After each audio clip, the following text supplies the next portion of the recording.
Okay. Okay. Thank you for your patience. I wasn't able to see the chat, but I see everybody is telling me loud and clear, so I'm ready for takeoff. Thank you so much for your patience and your support. It means the world to me. So here we go. Welcome to the Healing Inquiry. So my purpose is to share spirit and science and be a fellow traveler on the healing experience.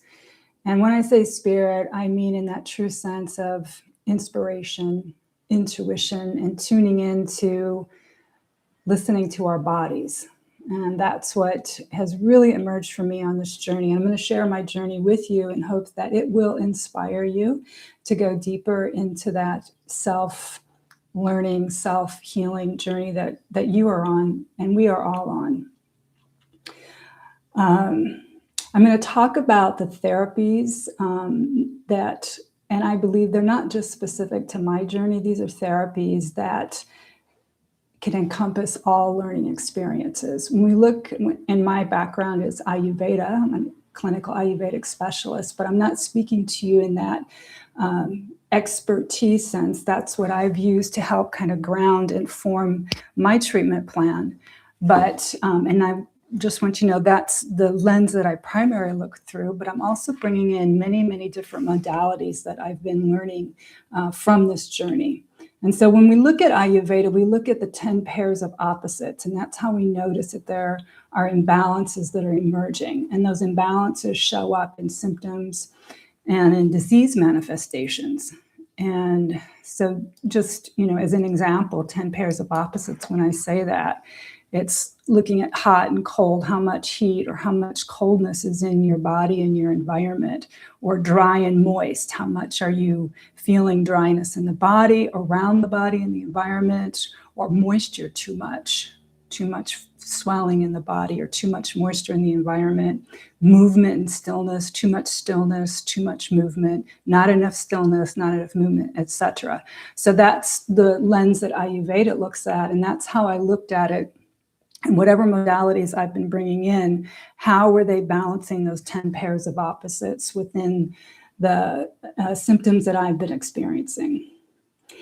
So go ahead and enter questions in the chat as we go. I have my eyes on the chat, so if something comes up, and someone said I'm frozen, but I think that was earlier because I had popped out. So I hope you can see me clearly and hear me clearly now. If there's anything that's come back, okay. So let me tell you about, I want to share with you the history, and then I'll get into the modalities as we go along. This is just going to be 15 to 20 minutes each time because I want it to be compact and digestible information and sharing and learning together as community. Again, I am sharing in this experience of healing that we're all experiencing, and I want to share my experience in that way that it inspires with whatever you're experiencing. I'm not coming from the lens of being the expert here, just in the expert of what my experience is to share. So I would say in the fall of 2023, I noticed a lump in my left breast. And when I noticed it, I had noticed like my left nipple had kind of inverted, and I thought maybe it was just from the steam, the steam bath that I was experiencing. And I go, let me check that a little deeper, and I noticed a lump, and I said, well, that feels similar. It feels like a lipoma, and in my experience, I'd had, let's say, I think 6 to 7 lipomas. Lipomas are fatty tumors, and this was in my family. My father had it, my grandmother had it. It wasn't anything that was severe. It's mostly if you just leave them alone, but really, the wisdom is there something going on in the body that you should be changing and shifting.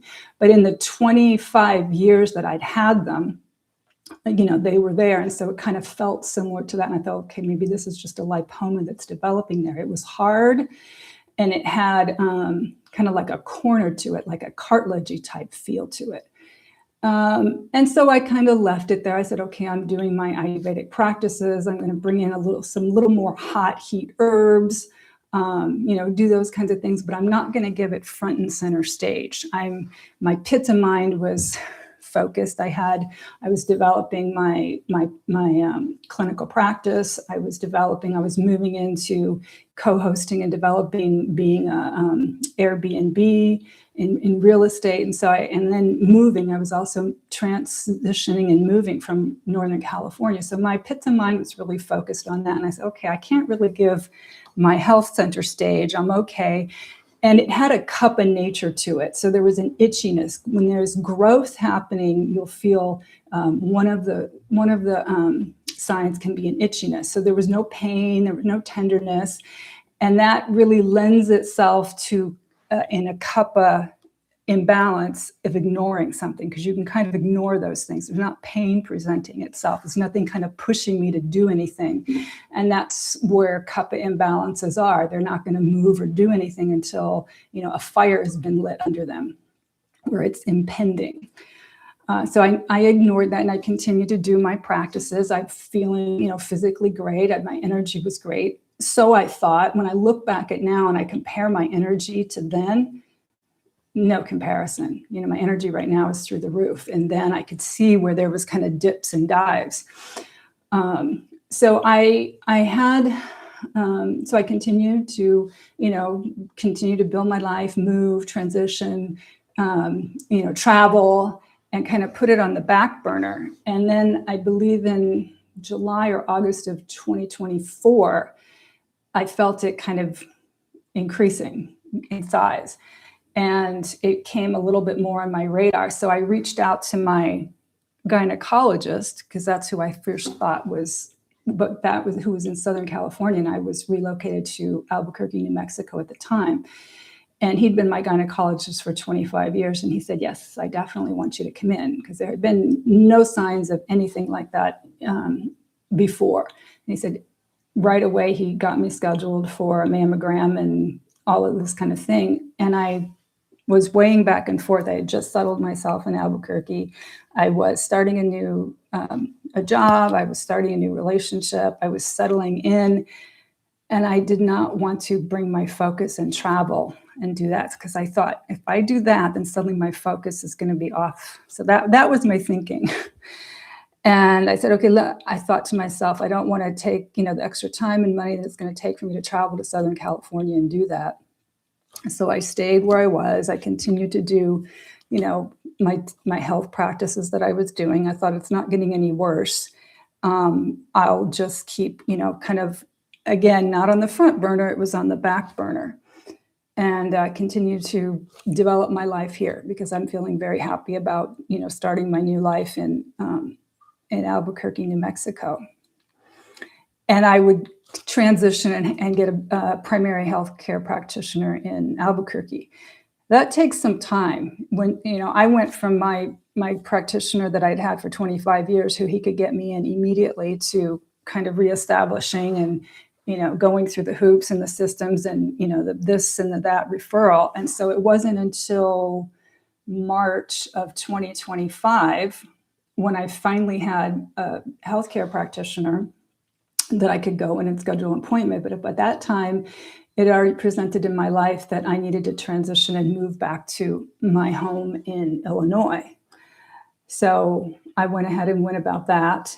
And in that time, I was still in my life not bringing that aspect of my health on the front. I was kind of just doing all the things my Pitta mind was doing to organize and plan, but not putting my own messages I was getting from my body on the front. I said, okay, I'm going to continue doing my practices, but there are other things that I could be doing that I just wasn't paying attention to. And I'm going to talk about those other things that that emerged very clearly once I got the message, once my kapha energy was lit on fire. So I transitioned to Illinois, and I got on the healthcare plan. And again, it takes time. So I didn't get an appointment until September of 2025. And in that interim, let's say that all of 2025 up until September 2025, emotional things come up. And I'm going to talk about how, it's not just physicality, it's not just mental, there's emotions that are stuck, energy. And so I was transitioning through releasing a relationship. I was transitioning through my longtime animal companion had passed. So emotional things were coming up. And to soothe that, commonly what a kapha energy will do is to sit in stillness, eat heavier, warmer, sweeter foods. So I was doing all those things, and it was calming my nervous system, but it was also creating the environment to grow the tumors. So there, and I'll get to that point, whether it's one tumor or multiple tumors that was, coming up. But I was, and in all of this process, the doing, the not doing, the ignoring, I was creating the environment for my body to manifest the tumors in my breast. And so with that same energy and that same knowledge and understanding of we have the ability to create, we also have the ability to change and transform. And so that's what the impetus for the path that I'm on now that I'm going to share with you. So we come to September 18, 2025. I have the mammogram appointment. I go in, I do that. And in the appointment, they take me from the mammogram to the sonogram. The radiologist, I think that's the correct term, suddenly there's 3 or 4 or 5 people in the room. And this is taking a very long time. And then by the end of it, she's like, well, it looks like 3 masses and, da-da-da-da-da. And there's some nervousness, they have nervousness or shakiness when they're giving me the paperwork. So I know that in their perspective, they're seeing like, oh, she has waited way long before we would, what we would like to happen. And so within a day, I get their diagnosis. They have the mass size and, all of those terms that push fear into your nervous system that, and she wants the biopsy done immediately, like within 2 days, she wants the biopsy. And so at that point, already when I left there, I kind of already knew I didn't need to see the thing that they had told me. I already knew, how they were feeling about it. So my mode immediately, I go, okay, I have the herbs at home. I know the formula to mix. Let me mix my herb formula. In Ayurveda, we call it lekana, or, if you want to translate that, it's basically tumor scraping, tumor dissolving, tumor destroying herbs. So I mix that together. I immediately put myself on a mono diet. All sugars out. Those are the immediate things I do. My pitta mind kicked in because a fire had been lit under my kapha stillness, my kapha ignoring, my kapha tendency just to sit there and not do anything. And so the pitta mind took over. And I don't feel it was a pitta mind in a way of driving. I think it was a pitta mind that I needed, the clarity that I needed. And not to be in that shock and fear mode, which I wasn't. I was kind of just trying to orient myself. And I immediately called a friend of mine. Maybe she's on the call today, Tina Thornton. She's a longtime dear friend, nutritionist, healer, many, many things. And I knew she had worked with something called the light wave therapy X39 patch. And she had been sending me these things because a year previous, I had mentioned to her the lump, and she says, hey, you really should try this. And so it was kind of in my consciousness and thinking about it and paying attention. And she has calls weekly to tune into the doctors. And so she turned me onto that. And then she directed me and referred me to Dr. Jeffrey Hubbard, who is an MD, but he also integrates alternative medicines. And so I contacted him, looked at his website, see if I can get an appointment with him. And so I began pulling in my friends, my family who were supportive, the therapies that I had known about. And so this light wave, this stem cell patch therapy, didn't know anything about it. So this is something new that I've learned. And I'll go deeper as we go in episodes. I'm going to take each one of the modalities that I do. I'm going to dive deeper into it, bring in the science, bring in my experience, and if those experts who have pointed me in that direction and been a part of the treatment will come in and talk about it. I totally love that. I immediately contacted my Ayurvedic mentor, Dr. Mary Alice Quinn, and maybe she's on the call listening. I called in all the people who've been so supportive of me to do this because I was a little nervous about it. So Dr. Mary Alice Quinn, she was a mentor to me when I was doing my academic studies and my internships through the California College of Ayurveda, and worked with me, several years. I knew immediately she was the one to contact to bring it in, because I had already started coming up with my Ayurvedic treatment plan. I needed people to come in and look at it and go, okay, let's fine tune it. And then I needed other modalities, which Dr. Jeffrey Hubbard offered, to come in and bring in what where the missing pieces were, what I could bring in and work with. I also thought of cabbage on the breast. My longtime friend, and I know she's on the call here, Sabini Sayan. She is a nutritionist. She food energetics, many, many more things. And I remember being in one of her classes, and she talked about cabbage and the way food is designed and how it supports the body.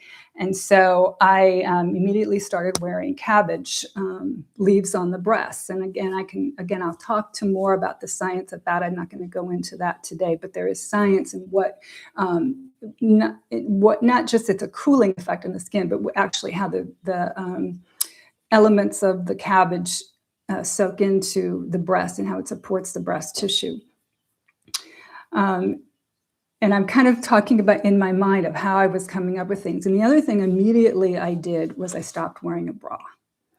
And I remember, and my sister, who's she's a Pilates expert. She has a Pilates studio in Seattle, Washington. And she had, kind of said this.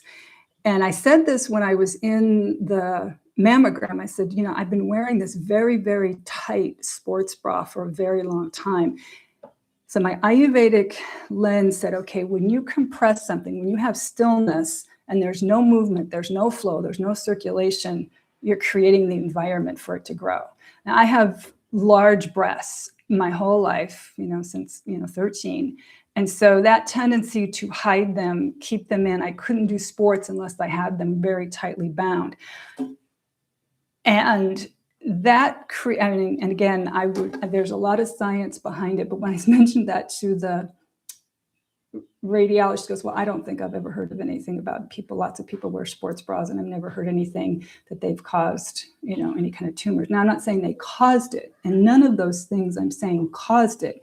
It creates the conditions, the environment for it to grow. It's just like, you put it in the sun, you add water, you fertilize, whatever the things you do to make bring a seed to grow. These were the things that I was bringing into my life that were creating the environment for this tumor to grow. So then I met Dr. Hubbard, met with him, and he pointed me in the direction of electric medicine technology, and introduced someone who was his longtime associate and colleague. And she's not a doctor, but she's a reflexology therapist, Susan Martin. And she was actually in Springfield, Illinois, which is an hour away from my home. And so she has long time practiced with Ed Skilling Institute, which I think is in Arizona, or started out in Arizona, and she'd been practicing with him for over 30 years, and then she had her own practice in Illinois, but she had an electric medicine technology. And I went and met her, and I rented one of the machines, and I've been working with that. And then finally, biofield tuning. So my very dear best friend, Pam Newman, she is studied in biofield tuning with tuning forks.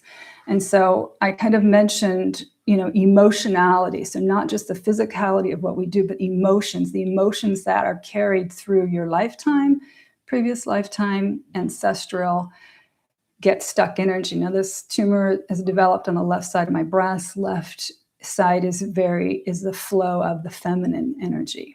And so there's a lot of very long science about that. So biofield tuning and then biogeometry is kind of brought itself into another modality that I use. Just going to check the chat, see if anybody's commented questions. That's a lot. It's a lot. And so in all of those major things that I've mentioned that I brought into my my treatment plan, with Ayurveda, I practice panchakarma therapy, which is seasonal deep cleansing. So it's a mono diet, and then working with different herbs, and we call it oilation. So oil on the body, within the body, medicated oil, and that's, changing the seasons. So I did that at the end of September. I'll be coming up and doing another one at the end of March, transitioning into spring. Dry brushing daily. Dr. Mary Alice Quinn brought that into me. I knew this Ayurvedically, but it wasn't something I had in my practice. And I would say that has something that has hugely changed. And many of these things I will be doing for the rest of this lifetime, because of how it balances, nourishes the body. And that's the whole thing. It's all about balancing, nourishing, and purifying the body. When we do that on a regular basis, when we support our body to do what it's designed to do, health and wellness come back into being. And we don't have to move into fear that we have to cut something out, or we have to immediately eradicate. We have, the body takes time. The mind is pretty quick. The emotions, they kind of ebb and flow, but the body takes time and patience.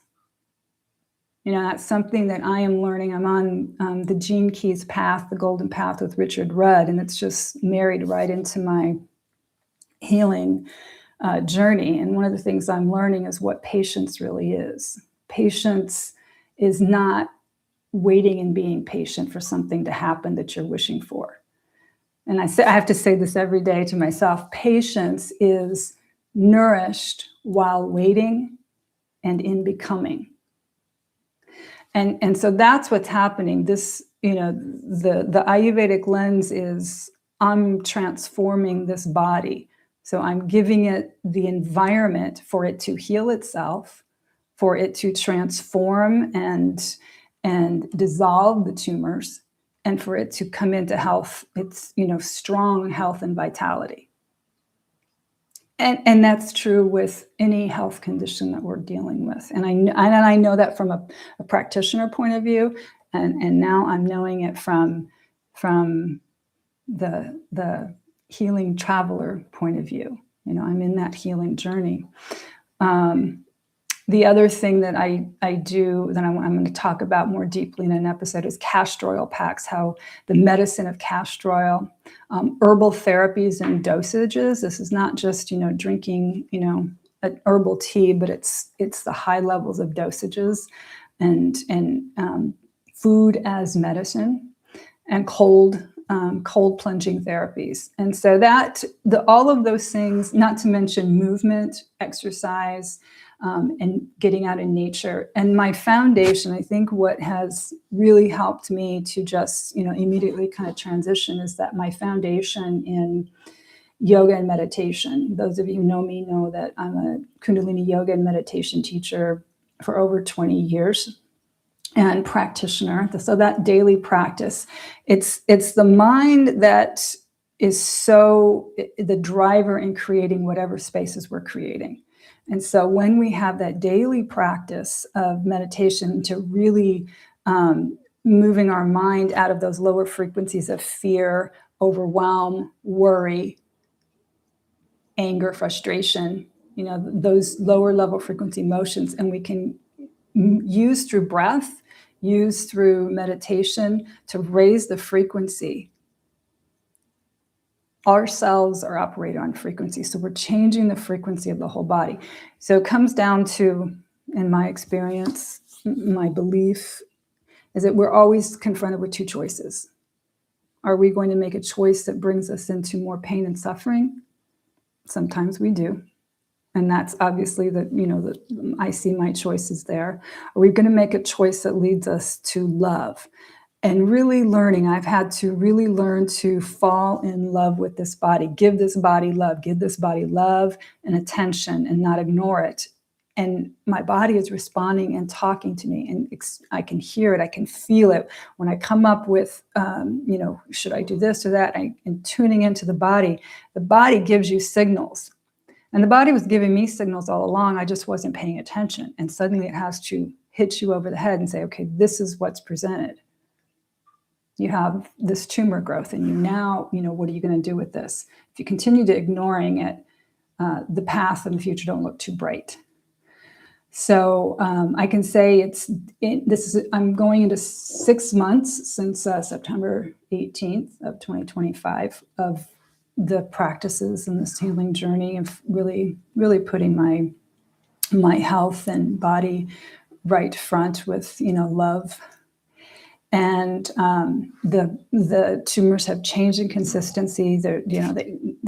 I think it's kind of it's kind of a weird shape. One is kind of like an egg shape of the size of the, kind of like this. The other one, the one that I said was hard, it was kind of like the spread of these 3 fingers, and now it's kind of the point of one of my fingers.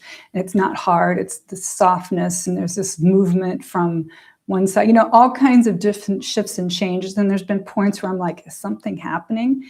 Is something changing? I don't want to be doing all of the things I'm doing forever. I kind of want to get about the business of, other things in my life. And again, I come back to that patience. Patience is being nourished while waiting and in becoming. So I'm in becoming. And so continue being nourished and learning and growing. I've gone to 30 minutes, so apologies for that. I want to invite you back for the next episode. I will be here every Friday, the same time. I'm going to look at the comments as the future goes on. I'm going to focus on each one of the modalities that I'm learning, and so it'll be condensed in that way that I'm practicing. I'm going to look at your comments. If there's questions, if there's something that's emerging, I want to form an episode around your questions. I want to make this an interactive. Like, I want to learn just as much from you, because maybe there's some expertise or some experience that you have that I don't know, and I want to bring that in and learn more. So I want to share my experience. I want to learn from, maybe experiences you have. So please post comments or questions. I will respond to every single one. And I just want to end by saying, check in with your body and your spirit today. Listen, be aware, and I'll see you next Friday. Thank you for supporting me, tuning in. So appreciate you.